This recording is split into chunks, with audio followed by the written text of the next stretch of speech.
नाहीये, अजून एका अंशाने सुद्धा नाही आलेली. मग सांगण्याचा प्रयत्न घडून पडला पाहिजे. नाही नाही नाही, मला अजून ते जमत नाही, मला जमेल यथार्थ समज येईल त्यावेळेला मी सांगण्याचा प्रयत्न करेन, असं वाटायला हवं. आपल्या आंबेगावमधले असणारे हरिभक्तपरायण मारुती महाराज थोरात उत्कृष्ट कीर्तनकार, PSI होते डोंगरीला. सलाम करण्यासारखी गोष्ट आहे, मग दंडवत करण्यासारखी गोष्ट आहे की प्रसिद्ध असणारे असे हे महाराज, आणि त्यांनी जाणीव झाली त्यांना की मला यथार्थ समज आलेली नाही, मला परमार्थाचा अनुभव अजून आलेला नाही.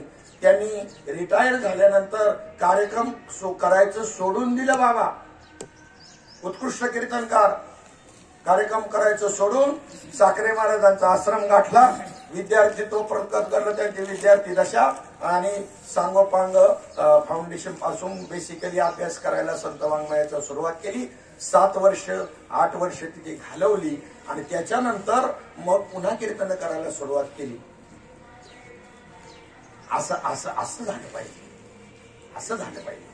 मग आता ह्या मुक्ततेच्या संबंधानं आपण काही भाग थोडासा पाहूया.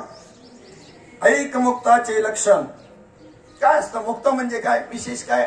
पर्वत बाबा बोलून गेले, त्याला काय एखादं 2 शिंग फुटलेले असतात, एखादं शेपूट फुटलेलं असतं, असं आहे का? मुक्त म्हणजे तुमच्या आपल्यासारखाच एक व्यक्ती आहे ना दिसायला, पण अंतरंगातली व्यवस्था जी आहे ना, सिस्टीम जी आहे ना, ती त्याची वेगळी असते. अंतरंग वेगळं असतं, बहिरंगाने दिसायला ते सारखेच असतील, आपल्यासारखे कपडे, आपल्यासारखं चालणं बोलणं, हे सगळं माऊलींनी त्याला ओळीने पुरावा दिला. ते वर्तत दिसती देही, ते देहामध्ये कर्माचरण करताना आपल्यासारखेच असतील. परी देही ना, पण ते देहावरती नाही, माझ्या ठाई, आणि मी त्यांच्या हृदयी समग्र असे. देहाने जरी आपल्यासारखे वर्तन करत असताना जीवासारखे दिसले, परंतु ते देहभानावर नाही, जीवत्व दशा त्यांची पूर्ण बाद झालेली असते, माझ्या ठिकाणीच परिपूर्ण झालेले असतात, आणि मी समग्रपणे सविस्तरपणे आणि त्यांच्या हृदयामध्ये वास करतो. आता हे कसं ओळखायचं? अशी मशीन निघाली का अजून? जशी मशीन निघाली, खालून पाईपलाईन, आम्ही मुंबईला पाहिलं, पाईपलाईन जर कुठे फुटलेली असेल जमिनीच्या खाली, वरून मशीन चेक करते, कुठं फुटली तिथंच खणतात, रानमाळ खणत नाही. निघायला एक एक विषय समोर यायला लागलेला आहे आता, एक एक मशीन अशी. तर अशी एखादी मशीन निघायला पाहिजे. यांच्या अंतकरणात सांगणाऱ्याचे आता काय चाललंय? हा, म्हणजे चांगले सत्कार होतील आमचे, सांगणाऱ्यांचे सत्कार असे तुमचे कमकोत सत्कार नाही होणार चांगले. त्या मशीननी जरा तपासलं का, सांगतोय महाराज पण आतून काय चाललंय? मशीन येते थोड्या दिवसामध्ये, आणि इथे शुद्ध चित्ताचा परमार्थ आहे. असो, त्यांनी त्या ठिकाणी त्याचं लक्षण सांगितलं. लक्षण ऐक मुक्ताची लक्षण: आसन, भोजन, शयन, दर्शन, स्पर्शन, घ्राण, आटन, मज्जन करी कैसे. तो कसा कोणत्या आसनात असतो? बाहेरचं आसन नाही माहिती, पण तुकोबारायांनी त्याचं आतलं आसन सांगितलं. चित्ताचे आसन तुका करीतो कीर्तन. मुक्ताचं आसन, त्याचं चित्त काय असतं? स्थिर झालेलं असतं. या आसनावर तो फिट झालेला असतो. कोणत्या? चित्ताच्या. बाहेरून पद्मासनात बसला का टंगड्या लांबून बसवलाय, त्याच्याशी मुक्ताची काही स्थिती नाही, त्याच्यावर आसनावर नाही. किंवा भोजन, भोजन त्याचं भोजन परिमित भोजन असतं. साधकाने शिकावं हे. सिद्धाची लक्षणं साधकाची साधना असतात, त्यांना ठेवा. सिद्धांची लक्षणं साधकाची काय? साधना असतात. मग युक्त आहार, विहार, नेम, इंद्रिय, सिसार, नसावी बासन. आम्हाला फक्त आमचे प्रॉब्लेम कळतात, आम्हाला हे का कळत नाही, पण त्याच्यावरचे उपाय करायला आम्ही काही तयार नाही. बाबांनी सांगितलं श्रवण केल्यावर मनन करा. कोणी मनन केलं? कोणी करत नाही. निधिध्यासन तर पुढचा भाग आहे. उपाय सांगितले ना, काय नाही ऐकाय बसलो का मला झोपच येते, झोप येते, मग आपण कारणाचा शोध घेऊ. उपाय करशील का सांगितलेला? नाही करणार. त्याला काय, त्याच्या झोपच प्रिय आहे. मग विचारायचं म्हणून विचारलं, मला झोप येते तर उपाय सांगितलेला कर ना. काय उपाय करायला पाहिजे? नाश्ता जेवणासारखा दणकून आलाय, झोप नाही तर काय? मग त्याला नाश्ता प्रिय आहे का श्रवण प्रिय आहे? कळत नाही का? त्यालाही कळतोय, तुम्हाला नुसतं विचारल्यासारखं करतोय. बाबा ती महाराज मला का नाही झोपच येते ऐकाय बसल्यावरती. अशी भाग्यवान आहेत. त्याला कळत नाही का कशामुळे झोप येते? जेवलाय का नाश्ता केलाय? म्हणजे त्याचं भोजन कसं असावं, परिमित भोजन. हे वास्तविक याचं परिमितच असतं. पण त्यांची लक्षणं, सिद्धांची लक्षणं ही साधकाची साधन आहेत. म्हणून साधका करतात त्याने त्या ठिकाणी त्याच आता इथे सांगतायत ही सिद्धाची लक्षणं आहे, मुक्ताची लक्षणं. त्याचं आसन, त्यांचं भोजन, त्यांचं शयन, त्यांचं दर्शन, दर्शनाची पद्धत. काय दर्शनाची सिद्धांची पद्धत? हे असं आपलं प्रदर्शन आहे, त्यांचं दर्शन आहे. त्याने पाया पडल्याशिवाय चैनच नाही वाटत. पण पाया पडणं तर नीट समजून घे ना, पाया पडणं नेमकं काय आहे, कशा करता पडायचंय. पाया पडणं हे शोभनीय नाही, जास्त पाया पडणं. पण चला आता एका प्रमाणाने आमची लईच पुष्टी केली. कुठं पाया पडतील माणसं सांगता येणार नाही. ते एका चित्रपटामध्ये, ते हिंदी चित्रपट एक दिवसाचा मुख्यमंत्री तो, त्याच्यामध्ये त्याला भेटायला एक लीडर कुठून जातोय माहितीये का? ते टॉयलेटला गेले, ते वरून येऊन तिथं बाहेर उभे आहे. तसे तुमच्या पाया पडतील पहा टॉयलेटमध्ये येऊन, मूर्ख माणसं. आणि शास्त्र सांगतं गुरुचरित्र वाचा, कोणत्या वेळेला दर्शन घ्यावं त्याचं सुद्धा आम्हाला अजून दर्शन घ्यायचं कळलं नाही. तो जर विक्षिप्त चित्त असेल, चित्तात विचार असेल, गडबडीत असेल, कामात असेल, त्याचं दर्शन घेऊ नका. दर्शन घेताना तो स्थिर चित्त पाहिजे, उद्विग्न नसावा. त्याने याच्याकडून आपल्याला आशीर्वाद मिळावा तर ते दर्शन सफल आहे. दाखवाया करता पाया पडायचं. मी रोज तुमच्या पाया पडतो. इथली सुद्धा एक रीत आहे व्यासपीठाची आणि नारदाच्या गादीची. मुंबईमध्ये ही शिस्त पाहायला मिळायची, इतरत्र नाही पाहायला मिळायची. एकदा कीर्तनकार यायच्या अगोदर जाऊ एकदा विना घेतला आणि सुरुवात जर झाली, कीर्तनकार आल्यानंतरची गोष्ट फक्त वेगळी. पण आलेला माणूस मागच बसत जाईल म्हणून पुढे येऊन तुम्हाला दाखवाया लोकांना नाही, पुढे यायचं मग पाया पडून मग तिथं बसन. सगळ्या गंबाचा परमार्थ आहे आपला. शिस्त म्हणाय पाहिजे असं तुम्हाला मुंबईमध्ये तर ती तशीच पाहिलं. किती उत्कृष्ट गायक असला तरी सुद्धा कीर्तनकाराच्या गळ्यामध्ये विना आल्यानंतर त्याची हिंमत नाही व्हायची दर्शन घेऊन टाळ घ्यायला. घेतला तर गपचीप तकडं आला कसा, उभा राहिला कसा कळणार बी नाही. इकडे येणारच नाही पुढं, एक तर उभाच नाही राहणार. काय किती किती दंभिकता आहे आपली. मग त्यांनी त्या ठिकाणी सिद्धांची लक्षणं सांगितली मुक्तांची, याच्याकरता की साधकांनी त्यांचा विचार करून आपली अंगीकारली पाहिजे. अंगीकारण्याकरता काय व्हायला पाहिजे? स्टेप आहेत अंगीकारण्याकरता, स्टेप आहेत. आता आपण त्याचं रिव्हिजन थोडस घेतो, थोडस जाता जाता. ऐकायला काय पाहिजे? शाबास. ऐकायला काय पाहिजे? कान पाहिजे. ऐकलेलं कळण्याकरता काय पाहिजे? बुद्धी पाहिजे. कळलेलं त्या ठिकाणी पटण्याकरता काय पाहिजे? पुण्य पाहिजे. पुण्य असल्याशिवाय पटत नसतं. झोप काय येते याचं कारण चाललंय. पटल्यानंतर पटण्याकरता पुण्य लागतं. कोणालाही नाही पटणार ते. पुण्य पाहिजे. पटलेलं पुन्हा त्या ठिकाणी अंगीकारण्याकरता. आता अंगीकारण्याचा विषय चाललाय ना. अंगीकारण्याकरता काय पाहिजे? अधिकार पाहिजे. अधिकाराचे वडवे विन काय सिद्धी जाय. अधिकार पाहिजे. अधिकार वाढवा ना आपला. अधिकार वाढवायलाच तयार नाही आपण. आणि श्रवण मनन निधिध्यासन यातून अधिकार वाढतो. कोणता चौथा मुद्दा जो आहे ना अधिकार वाढवायचा, कशाने वाढतो? श्रवण मनन आणि निधिध्यास. मग आता अधिकार तयार झाला. कशाने अधिकार तयार झाला? विवेक, वैराग्य, समाधी. हा, वैराग्या करता त्या ठिकाणी अधिकारा करता तो अधिकाराचीच लक्षणं सांगितली. विवेक, वैराग्य, त्याच्यानंतर तिसरं समाधी शतक आणि चौथं मुमुक्षुत्व. विवेक तुमच्याकडे नाही असं नाही. तांदळात खडे असतात. काळे खडे असतील तर निवडायला काय एवढा विवेक लागत नाही, कोणी निवडेल. पण पांढरे खडे तांदळासारखेच असणारे आमच्यासारखे पांढरे खडे हे निवडायला विवेकच लागेल. तांदळासारखेच दिसायला सेम तांदूळच. मग ते तरी तुम्ही निवडता की नाही? कोणाला निवडता येत नाही. खूप तज्ञ आहात तुम्ही. म्हणजे तुमच्याकडे विवेक नाही का? फक्त विवेक तुम्ही प्रपंचाकडे लावला, इकडे लावे नाही एवढंच फक्त, बाकी काय नाही. विवेक आहे, सगळी लक्षणं आहेत तुमच्याकडं. फक्त कशी आहे की ती प्रपंचाकडे लावली. विवेक आहे म्हणूनच तांदूळ निवडता. मग तो प्रपंचाकडे लावला विवेक. तुम्ही लावायला पाहिजे कुठं? इकडे लावा. फक्त त्याचा विषय बदला. फिरविला घटकोडीला चरणी. विचार परिवर्तन करा. तिकडे लावला तिकडचं काढून इकडे लावा. तिकडे थोडा वापरावा लागेल व्यवहाराला बी, पण इकडे जास्त लावा टक्केवारीनं. वैराग्य नाही का तुमच्याकडं? काही एखादी जवळचा नातेवाईक गेल्यानंतर निरस वाटू लागतो, उदास वाटू लागतं, जगामध्ये काही तथ्यच नाही. हे वैराग्याचंच लक्षण आहे. पण ते फक्त तेवढं स्मशानापुरतं. तिथं सुद्धा काही पट्टे असतात. काय आता ते गेले त्यांच्या मागे आपल्याला जायचे. रामभाऊ चुनाय काय रे बोलता बोलता बघा हे वैराग्य, याला स्मशान वैराग्य म्हणतात. म्हणजे वैराग्य आहे पण स्मशानापुरतं, तिथून बाहेर नाही. तिथल्या तिथे आता तर स्मशानापुरतंही म्हणायचं पुढं बाद होईल. तिथं टापा आलेल बसत्यात हे आमचे सिनियर सिटीजन. खास कट्टा बनवलाय त्यांना सगळीकडं. सगळे कट्टे उद्ध्वस्त करावेत म्हणजे इथे येऊन बसतील. यांना जीवनाचं सार कळलं नाही. प्रपंच करणाराचे काय आदर करावे तो. मी तर उलट विचारायचं आहे. काय सांगावं, काय करीत बसतात ही माणसं. इथे येऊन तरी काय, पण त्याला इथे आल्यानंतर थोडंफार तरी घुसेल ना आतमध्ये. अधिकार आपला मुद्दा चालला होता. अधिकाराशिवाय काय होणार नाही. जीवन कळलं नाही. जीवन नाही कळलं. कोणताही त्रासदायकपणा नसणं हे सुखी जीवन असं समजतात ते.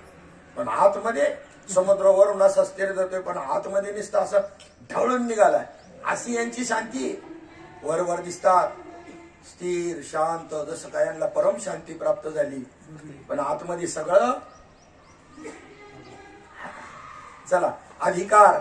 आता ते अधिकारावरती आल्यानंतर पुन्हा तर त्या ठिकाणी मुरण्याकरता काय पाहिजे, ते मुरायला पाहिजे ना ते ज्ञान. लोणचं मुरल्यानंतर गोड लागतं. मुरण्याकरता ते ज्ञान, मुरण्याकरता काय पाहिजे. संत सहवास, सत्संग जो आता तुम्ही आयोजित केला तसा. आणि ते मुरलेलं पुन्हा जाण्याकरता हे सगळं जावं लागतं. गेलं नाही तर तुमची काही खैर नाही.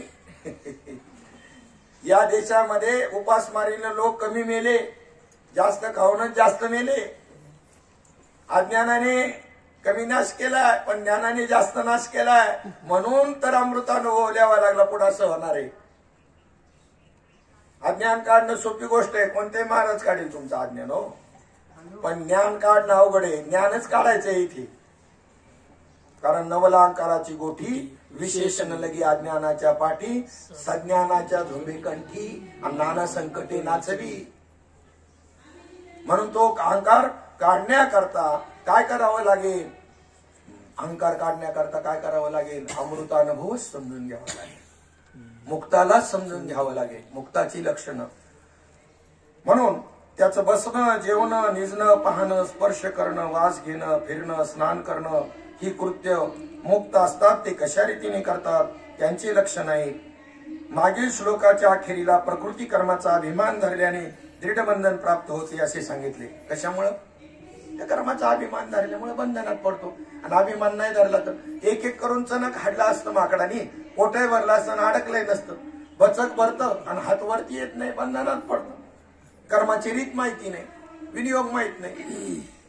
नारळ पडलेला आहे, झाडावर तुरतुर खाली आलं, पाहिलं वाजवलं काहीतरी आहे, पण रीत विनियोग माहिती नाही. बसलं नखाळीत, रक्त नख सुद्धा रक्ताळली, दिले टाकून बसलं मीच डोळं करत झाडावर जाऊन.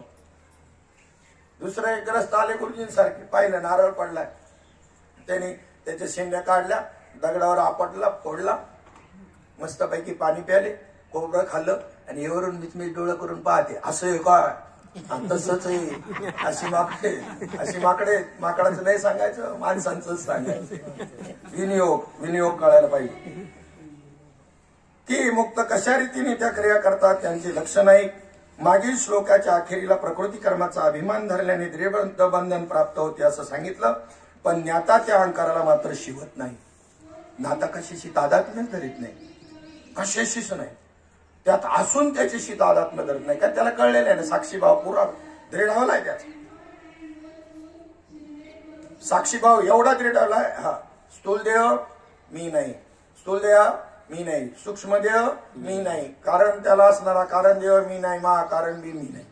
याच्या पलीकडचा अतीत याला जाणणारा मी आहे.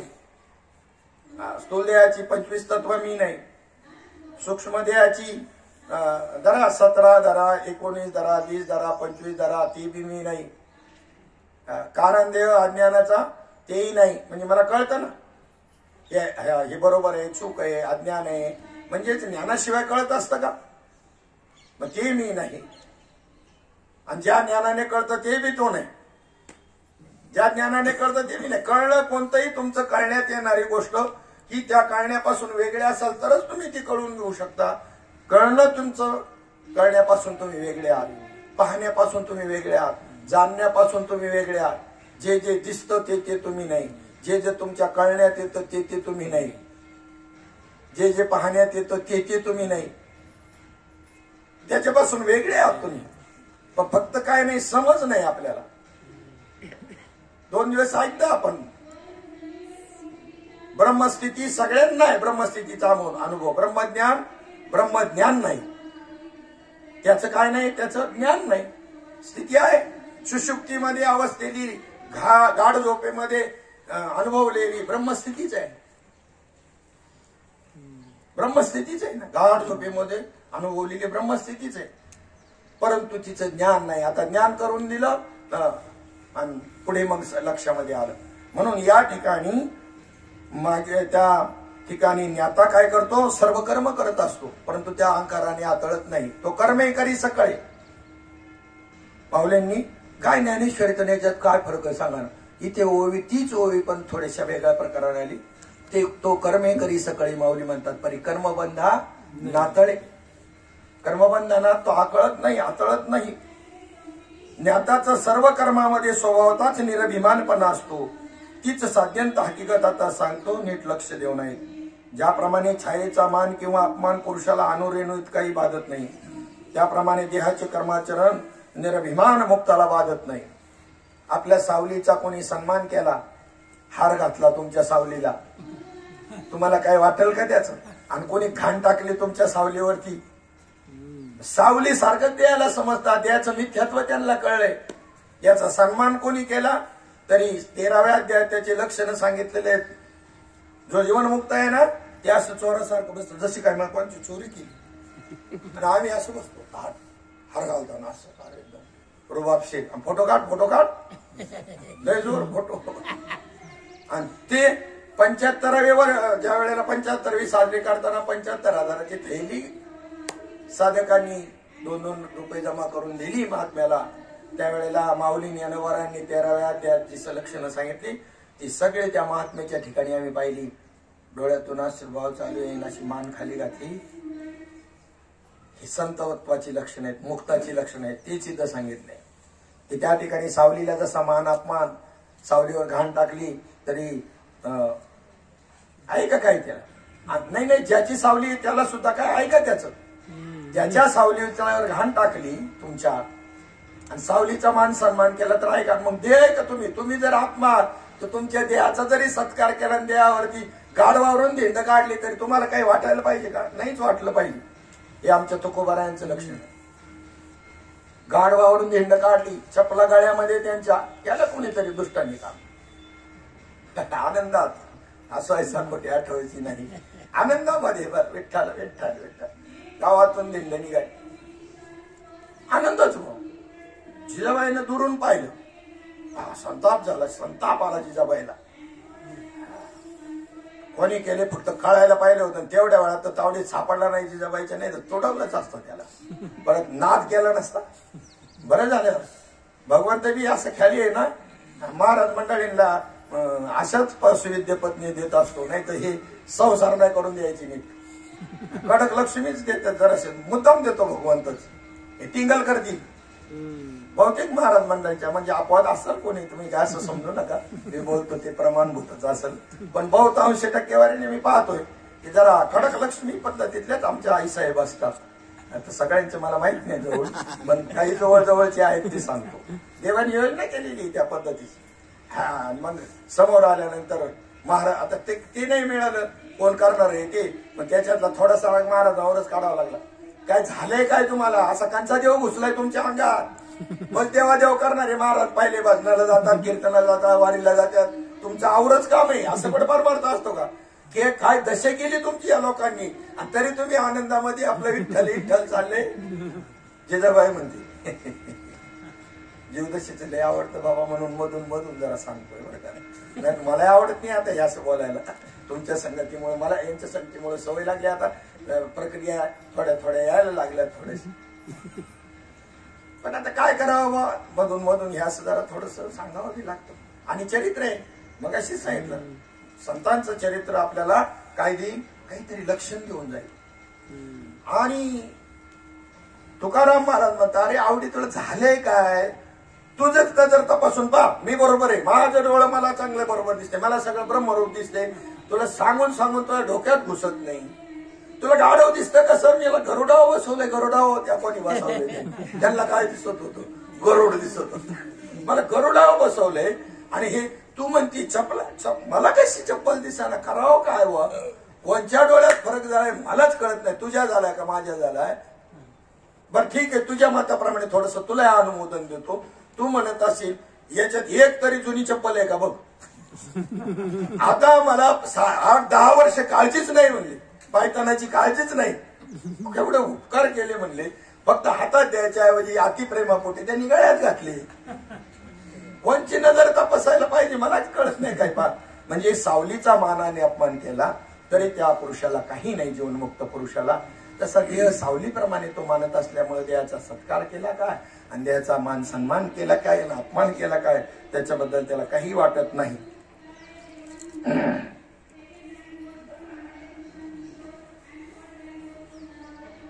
निरभिमान मुक्ताला देहाचं कर्माचरण बाधत नाही.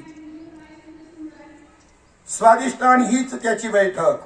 कोणत्या बैठकीवर असतं ते? स्वादिष्टान, अधिष्ठान, ह्यातच ते सगळं. रस्सीवरती भासलेला सर्प हा मिथ्या आहे, पण अधिष्ठान जो रस्सी अधिष्ठान मानली म्हणजे दृष्टांत सिद्धांत कळण्याकरता, नाही तर रस्सी बी अधिष्ठान नाही. अधिष्ठान आत्मा समजण्याकरता अधिष्ठान रस्सी सांगितली. अधिष्ठान जर रस्सी धरली आणि उजेडही नाही नामदारही नाही अशा ठिकाणी त्या रस्सीवरती रस्सी न दिसता जो साप भासला, त्यानंतर त्याच्या ज्ञानाने, ज्याच्या ज्ञानाने जे भासतं त्याच्या ज्ञानाने ते जातं. आणि आद्यस्थ हे अधिष्ठान रूप असतं आणि ज्याचं आद्यस्थ गेलं, भासमानता गेली, अधिष्ठान होतं. मग स्वाधिष्ठान ही त्या मुक्ताची बैठक. अधिष्ठानाला सोडून कधी नाही. रस्त्याने चालता चालता सिद्धांत सांगायचे, समोर आलेल्या गोष्टींकडे पाहून सिद्धांतावरतीच स्वाधिष्ठानावर बैठक होती श्रीपाद बाबांची नेहमी. म्हणून व्यवहार बोलता बोलता बोलता बोलता त्याच्यातलाच परमार्थ सांगायचा. दादर स्टेशनला उभे, मालगाडी आली धडधड धडधड करत, मला म्हणले पोपटराव पहा ही जड आहे का चेतन आहे हो ही गाडी म्हणे. पण ती सुद्धा तेच म्हणते, ते मी आहे, ते मी आहे, ते मी आहे. बघितलं का काय त्यांचा ध्यासच निधी ध्यास आहे. तो का म्हणे निळा म्हणे निधी ध्यास आहे, मुक्त झाले शुकायसे, निधी ध्यासच तो ना त्यांचा, दुसरा चित्ताचा विषयच नाही. त्यांना काय ऐकायला येत होतं? ते मी आहे, ते तत्वमसी, ते मी आहे, ते मी आहे, ते मी आहे.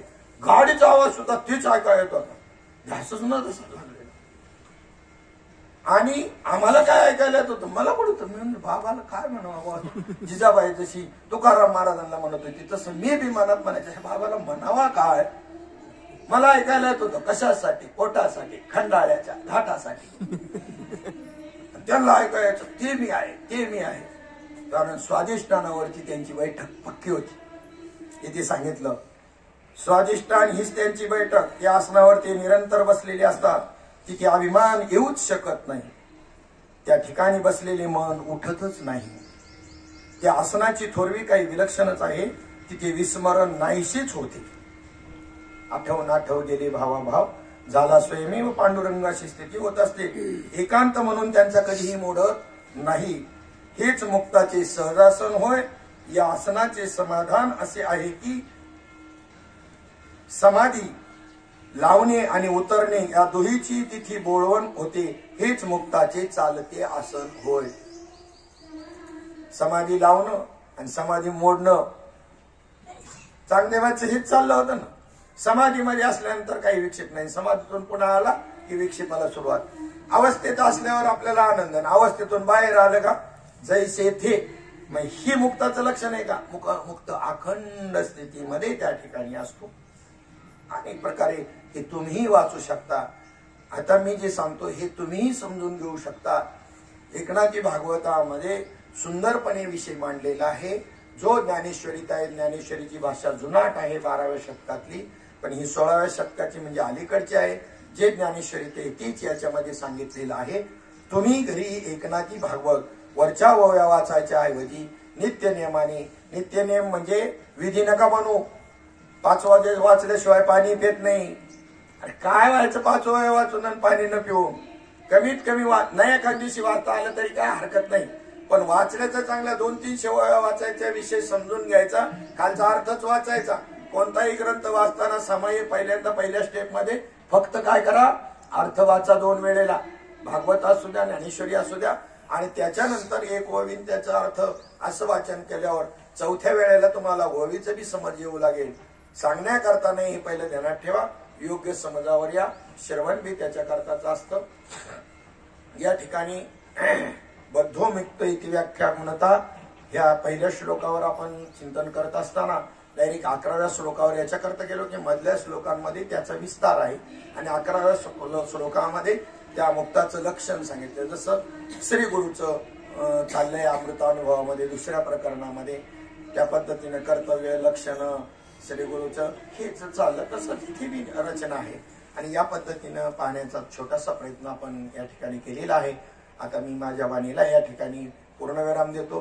म्हणजे तसं काही भांडवल संपण्यासारखं श्रीगुरूने दिलेलं नाही, आला का लक्षामध्ये. पण चला की आपण बाबांचा रोजचा जो वेळ आहे तो आपला 1.25 तासाचा एक असं 1.25 तासाचा वेळ ठरलेला होता आणि त्याच्यामध्ये तो 3 दिवस मला 1.25 तास एक्स्ट्रा मिळालेला आहे. वास्तविक पाहता आता मी बसायलाच नव्हतं पाहिजे.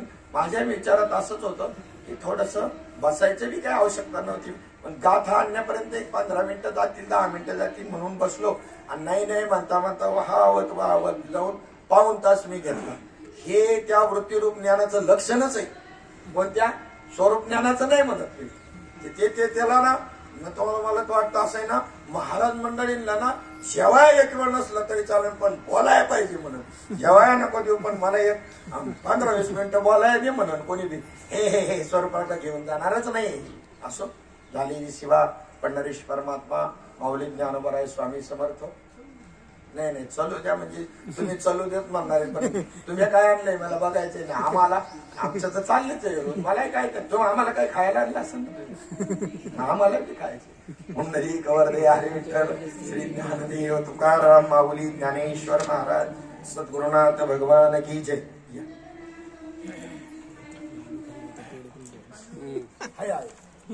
तुम्हाला पाहिजे का?